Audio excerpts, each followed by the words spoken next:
Morning, Taxi Chronicles here. Just going to tell you a story about a Chinese lady. She's 26, she's a rider in a car not too long ago. She's just telling me a story, very nice lady. She said, first of all, I need to give you a brief on China's one-child policy. They've had a one-child policy for many years now. They've kind of relaxed it.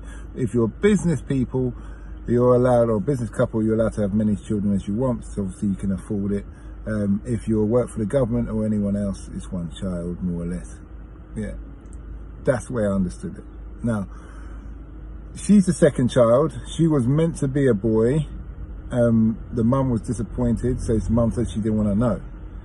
The dad said, well, let me start a kindergarten. So mum's a businesswoman anyway. The dad said, let me start a kindergarten and I'll keep her in there. And she kind of lived in there. And so she is living in the kindergarten all the time, more or less.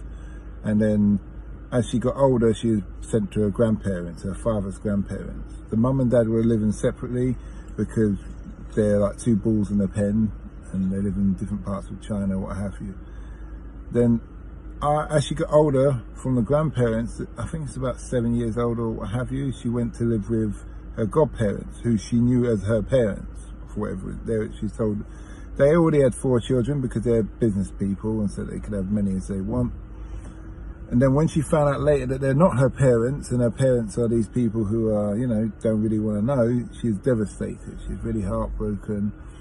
And she was sent to boarding schools and then she'd been sent over here to do her education. She used to get very angry, very angry. And what she said is that there's 2 ways that she learned to overcome her anger. One is go shopping. The other is just travel the world. So she'd travel the world and what have you. Now, keeping in mind her parents are very wealthy, so they're always funneling her money, but they were showing her no love. She's got an older sister, and the older sister gets all the love, all the attention, but doesn't live with the parents either. So, you know, something's going on here, really. Now, she's doing some acting, not the acting, theatre degree here, and she's met another guy. He's Chinese descent, I think British born or what have you. And they're in love, they've married. Now they haven't told the parents. The parents she's graduated, the parents have tried to give her a load of money to say, well done for graduating. She said she's not interested.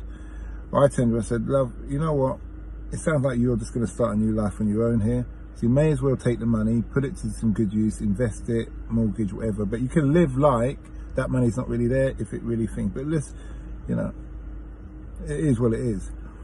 She also said she used to be really angry with her parents, and then she accepted the fact that she's never going to change her parents who they are.